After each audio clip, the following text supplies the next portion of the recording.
Watergate substantially affected the presidency in the United States, but it also affected the other two branches of government. Both Congress and the Supreme Court have been drastically affected by Watergate and its aftermath. Prior to Watergate, the media was pretty much considered to be the cheerleader of the presidency, and they focused primarily on policy issues, more so than personal issues, although by no means exclusively. And most of the coverage, although not all of the coverage, tended to be more positive and less critical than we would expect coverage to be. Now, of course, one can easily think of exceptions to this rule. For example, FDR's court packing plan did receive substantial criticism from the media, and there was the JFK affair with Marilyn Monroe, which was certainly personal in nature. However, one has to wonder how much more media coverage something along those lines would receive today, as opposed to the limited media coverage that it did receive at the time. Congress has also been affected in the same type of way. Prior to Watergate, most of the media coverage of the Congress also tended to focus more on policy issues and tended to be a bit more neutral than we come to expect media coverage to be today. And the Supreme Court was essentially left alone by the media unless there was a major case pending at the time. Of course, they would devote a bit more of their time to it. Now, I'm by no means saying that every reporter at the time completely ignored the possibility of scandal and focused essentially solely on policy issues. But what I am suggesting is that perhaps as the result of Watergate, reporters tended to more actively pursue scandal and expose scandal than before the events took place in Watergate. Of course, Watergate changed everything. Eventually, the media began to see themselves, rather than passive reporters of the facts and of the situation, began to aggressively seek out both personal and political scandal. Their role in government changed. Their relationship with each of the branches of government changed. And we can see this if we look at how things have evolved prior to and after Watergate and how the media has covered particular issues. This type of journalism has followed us for 30 years now. And it's made the media what we see it as today. It is the watchdog of the presidency. It is the watchdog of the government in general. Prior to Watergate, as I've said, we focused on policy more so, although not exclusively, and it was more positive and less critical than it had been after Watergate. Congress was affected in two main ways. First, as all of the other branches of government, they were subjected to increased scrutiny by the media. This was both at the collective level of Congress and at the individual level. It also was at the personal as well as the political levels within Congress. And the second way that Congress was substantially affected by the events of Watergate was that as the media decided to focus its attentions on particular individuals, particular policies, or particular scandals, Congress had to respond. They're ultimately responsible to their constituents, and they either had to respond to what the media decided to emphasize, or they would face the consequences in the next election. The Supreme Court was also affected in much the same way, subjected to increased scrutiny, both at the federal judiciary level as well as during the appointment process, which I think we've all been witness to recently. Certainly the appointment process has become a lot more personal in nature than policy-related as it used to be. And finally, I'm sure as we all know, the presidency was, of course, affected. I think the best way to illustrate this point is to point out that every administration since the Clinton administration had some type of scandal that they had to deal with. Of course, we have Ford with his pardon of Nixon and allegations that perhaps a deal had been made. We have Jimmy Carter, who had to deal with his chief of staff being accused of cocaine use. Then Reagan and Bush both had to deal with Iran-Contra, and Clinton, who virtually saw no end to accusations of wrongdoing both at the political and personal levels. But of course the question becomes for us, for our generation, so why should we care? Something that took place 30 years ago. Most of us were born a decade after these events took place. And why should future generations continue to care about Watergate? I think the easiest answer to this is that any individual should have a working knowledge and understanding of significant events that took place in their nation's history. Well, that begs the question, why is it significant for us? Is it significant for us? There's several answers to this question. First, as I pointed out, media has completely changed the way that it covers government. And this is important to understand that before, when we had a more positive message, and by no means is that necessarily a good thing, that all we hear is the media pumping up the government. That doesn't give us an accurate picture of what's going on. But at the same time, we need to understand how much more critical the media has become so that we can then be critical of the information that's presented to us, so that we know when this information is being given to us, where it's coming from, and how it's changed and how coverage has changed. Another reason why Watergate has been so significant is that prior to, as I mentioned, prior to, the coverage has changed, of course, but also I'm sure everyone in this room gets most of their information from either the newspaper or the radio or perhaps the television. In fact, most Americans do. Prior to Watergate, we had a more positive view of government. Thus, Americans had no reason to distrust their government unless perhaps they looked at things a bit more critically than the average American. But as we had a more critical view of government, Americans became more critical of their government. We were affected by this in the same way that our parents' generation was, but in a slightly different way. Whereas our parents' generation experienced this shift from trusting their government to not trusting their government as much, we have always had some intrinsic distrust of government in the back of our minds. It's always there. And this is where it came from. This is why there's always that little voice in the back of our heads that tells us perhaps there is a reason to distrust our government. And finally, if there's still some question as to the significance of Watergate, especially for our generation, look around you. 30 years after this event took place, after the president that was involved has passed away, after the individuals involved have retired and moved on to other things, we're still here talking about it.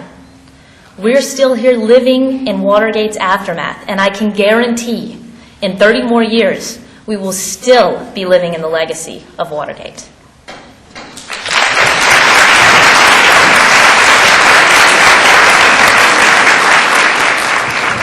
In an election year, people gather to discuss the issues that matter to themselves and to the world at large. Let's see if you can figure out what election I'm talking about. There was an incumbent president running against a liberal senator who was a war hero in a time of war. Now, to the people who weren't forced by their teachers to be here, you would probably think I was talking about the 2004 election, when in fact the election was in 1972. It was between President Richard Nixon and Senator George McGovern. Richard Nixon went on that year to win 49 states in one of the biggest presidential landslides in history. Today, I will talk about why Watergate is important to my generation. First, I will talk about some of the important political figures around today and how Watergate helped propel their careers. First, there's the Vice President of the United States and Antonin Scalia's favorite duck hunting partner, Vice President Dick Cheney.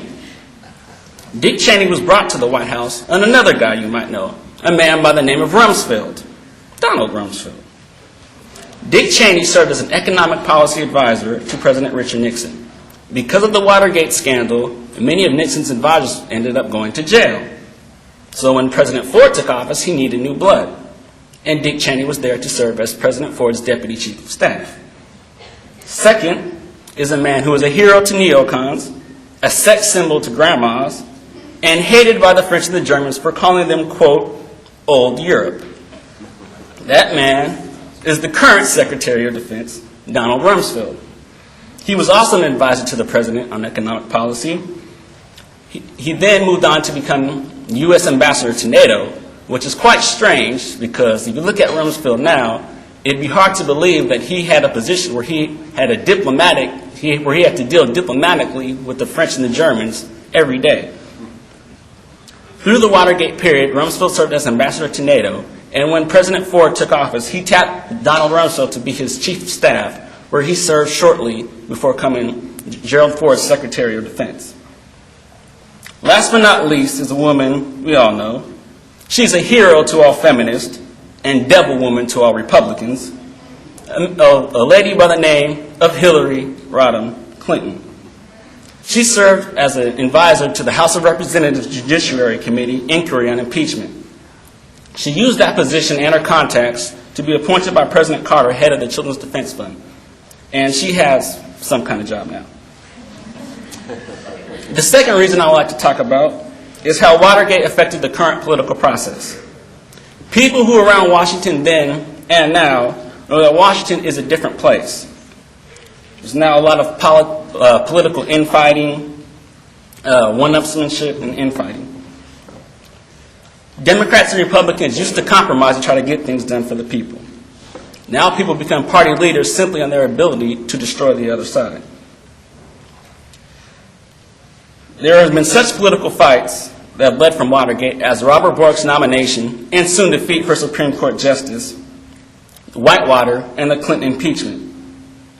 Both sides used conspiracy theories to control the other sides, and both would like to go to great lengths to outdo the other. The third reason is the deep mistrust of politics. Now, it is no secret that most people in my generation don't vote. However, this was not always the case. In 1968, 45% of the people between the ages of 21 to 29 voted. That rose to more than half in the 1972 election, the first election in which 18-year-olds were allowed to vote. In the 2000 election, however, only 29% of people between the ages 18 to 29 casted a vote. While the total voting percentage declined from 55% in 1972 to 50% in 2000, young people's vote fell by more than a third. The fourth reason is the similarities between the Nixon administration and both the Clinton and Bush administrations. First, let's look at the similarities between the Nixon and Clinton administrations. Whatever you think about the two, both were presidents of great ability, whose many accomplishments will be overshadowed by their moral shortcomings. President Clinton's economic policies led to a balanced budget and the best economy in a generation. President Nixon's foreign policy led to opening up of China, détente with the Soviet Union, and while being a Republican, implemented some of the most important environmental legislation in this nation's history. Both presidents brought people inside the White House who were questionable. Richard Nixon gave us a mysterious figure that we now know as Deep Throat. President Clinton brought in Monica Lewinsky, who did never mind.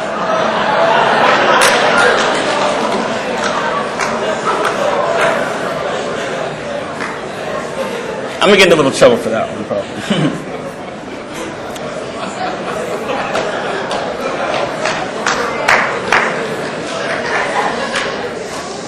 Both presidents could have saved themselves a lot of trouble if they had simply been open from the start. President Nixon could have condemned the break-in, fired the people involved, and went to the people and asked them and said to the people that the big issues of the day required his leadership. President Clinton could have asked for forgiveness, apologized, and asked the American people to continue to allow him to do the job that he was elected to do. Instead, both chose to lie, and their presidential legacies were reflected in history. Now let's look at the similarities between the Bush administration and the Nixon administration. Both faced significant challenges right from the start. Nixon in Vietnam and Bush during 9/11. Nixon refused, or both presidents caused extreme hatred by the other side, Democrats. Nixon by his refusal to end the war in Vietnam and his ability to take away traditional democratic issues. President Bush by his macho attitude and his departure from anything Clinton. Both presidents tried to use separation of power arguments to prevent the release of potentially damaging information. Nixon during Watergate and Bush during the 9/11 investigation and Vice President Cheney's Energy Task Force. Both administrations are very secretive, with access to the president limited to his close amount of advisors. Finally, I'd like to say that Watergate was both a gift and a curse. It was a gift that established that the office is bigger than the man, and no matter how big you are, you will never be bigger than the law. It was a curse that it led to great infighting, one-upsmanship, and mistrust of government. I think it will be hard to win the war on terrorism as long as people mistrust their government. People use divisions to divide and conquer. If the United States is to remain the leader of the free world, the president needs to first be able to lead home. I hope that we can soon move on from the mistrust in government so we can be united in a time of war. Thank you.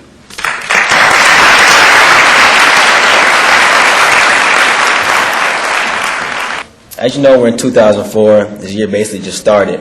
but like certain events that had played out throughout the beginning stages of this year will already be written down in history books across the world, like the subject of the bird flu and scientists debating over that, the Haitian rebels celebrating their victory over their government, and with Watergate, the 30-year retrospective. It is believed that when people think of scandals and unscrupulous manners, Watergate comes to mind. A personal retrospective is that we as human beings can use Watergate as a syllabus. In school, we learn our objective from the syllabus given to us by our teachers, but it is our choice as students to abide by the syllabus and carry out the certain duties. In this situation, the president was the teacher, and we the citizens were the students. Yes, 30 years ago, our president made bad choices, and so have the ones who came before him and after him, like Johnson, Jackson, Kennedy, Clinton, Bush. Individually, we cannot stop scandals, whether it is political or not, because although the human being has a moderate amount of mental capabilities, we lack good choice making. But when we make bad choices, we do learn from our mistakes. But it is our job to make sure that something like this is never carried out again. 30 years ago, our nation was in a slight chaotic time, and 30 years later, we still are. But 30 years from today, let's not look back on the scandal, a terrorist threat, or an imbalanced economy, but let's look back on how we, the people, reside in a flourishing and prosperous nation and started to make more good decisions than ever before. As you know, the title of the panel is Why Should We Care? Literally, like, why should we care? I mean, it happened 30 years ago, and we should let the past be the past, right? Wrong. We, the people, should care because we need to stop putting certain individuals on a pedestal, like entertainers, athletes, and, of course, the president. We're all human beings, and we all make mistakes. The whole scandal was blown out of proportion, in my opinion. The president made a mistake, so what? But should their good deeds be forever overruled by their tarnished image? Last summer in American government class, I obtained a better understanding on Watergate. In American history class, they touched on it, but they didn't go deep into detail. The group that I was in, we made a little video, The Matrix meets Watergate, it's a long story. But I obtained a better understanding that the Watergate was a very important time, a very important event in American history, and we as Americans should always remember that and learn from that, and we should make sure that something like this never happens again in our country.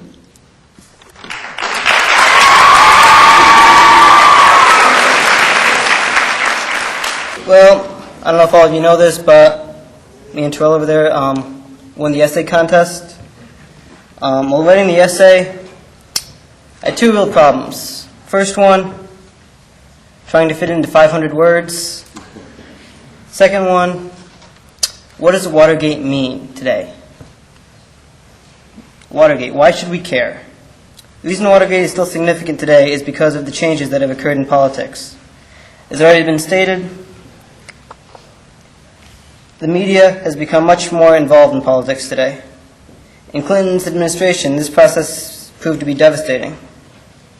In Bush's administration today, his actions are continually watched. How many times have we heard on TV or newspapers, how did President Bush know Iraq had weapons of mass destruction?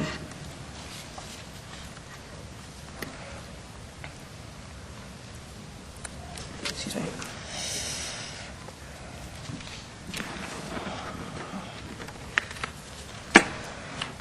Well, when first asked to write about the Watergate scandal, I didn't think that the event itself had much significance today. I didn't feel that something that had happened 30 years ago needed to be discussed. But the more I researched the topic and the more I thought about it, I realized that I had been wrong. The Watergate scandal couldn't be forgotten. The incident needed to be known. Nixon's actions could not happen again in this time period. Finding information on the topic wasn't that difficult. Sources I referenced were full of information about the scandal itself and Nixon's actions during his presidency. Again, the part that was difficult was trying to think of what the Watergate scandal actually meant today. It was just that wasn't something I could look up. What I eventually decided was that the corrections to the president's mistakes were still significant now. To me, the scandal showed that the American people, that the president could not always be trusted. Once this was known, the president was unable to step over the bounds of his authority. The people were informed of the actions of the president by the media. Newspapers spread the scandal, to the point where it had become a national crisis. Had the media not joined in the investigation during the Watergate scandal, it is likely that the news would not have spread as quickly as it did. President Nixon tried to stop the spread of the news by attempting to cover up his involvement. Once again, he overstepped his authority as president. The U.S. system of checks and balances worked towards his impeachment for his actions. In politics today, the president's actions are monitored carefully by the media. The American people will often question his actions as well. While this is an inconvenience to the president, the people know they will not be fooled.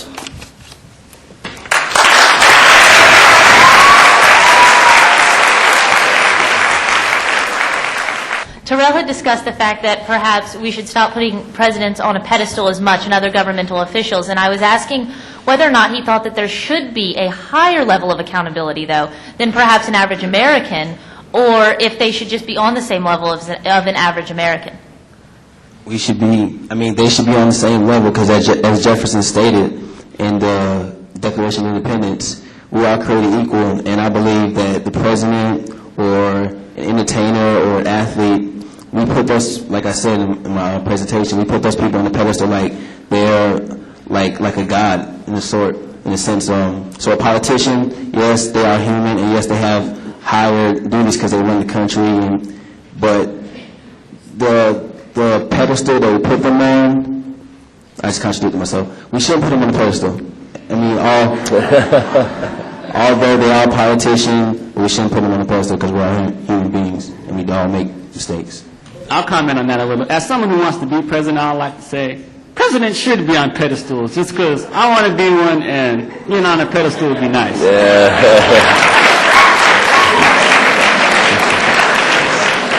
What do you think the role is of the media today in that it's changed so drastically? And back then, of course, you had TV and radio, but now with web and the Drudge reports and talking heads and cable, the whole media paradigm is exponentially increased. Do you see the role the same as the media today that it had then, or do you see some differentiation between what you would call institutional media versus web media versus, let's say, cable media?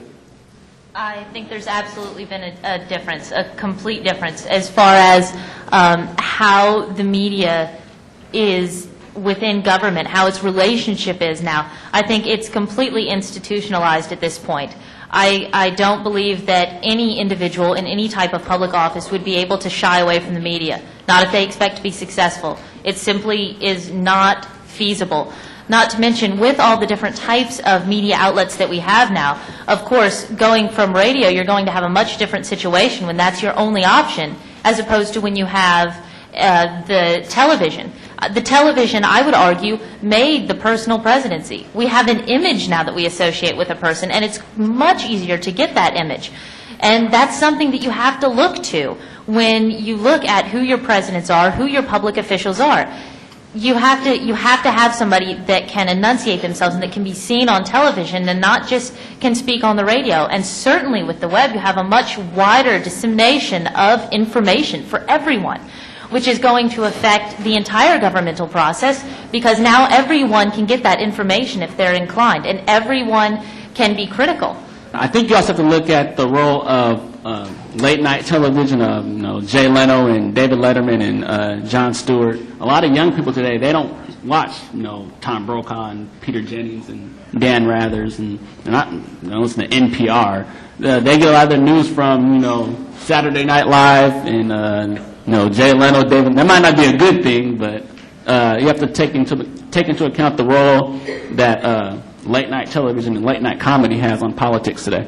Vincent made a very interesting comparison, which I had never occurred to me, too, is when in the election in '72, where you did have the incumbent president running against a war hero. George McGovern was a very well-decorated WW2 hero, not a comparison I've heard of. Let me ask the panel, if I could, what on the quote war hero issue or war standing in your generation, does it make a difference at all if you hear that someone has credentials and they've been involved in the military versus not having been involved in any military? I'm talking about National Guard, active, inactive, or whatever. Does it make a difference to your generation in the context of the next election?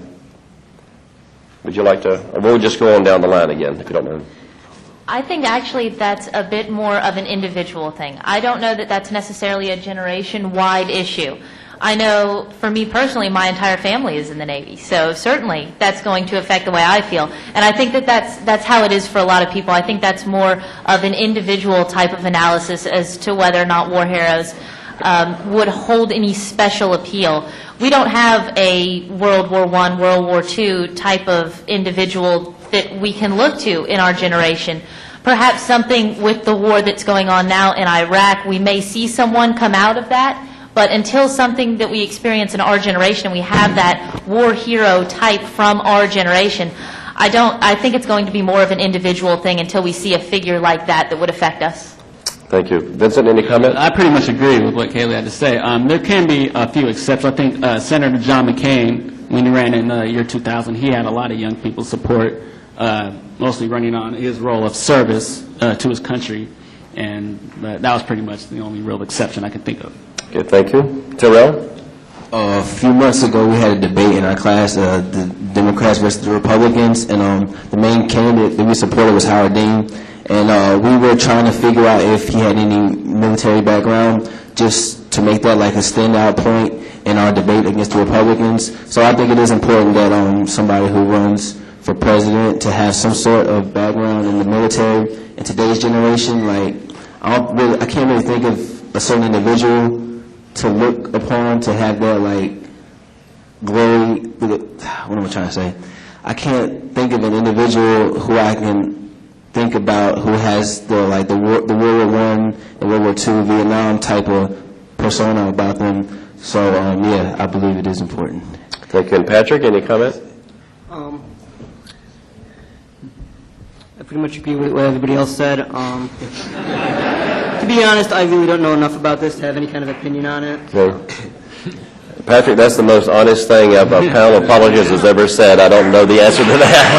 Thank you.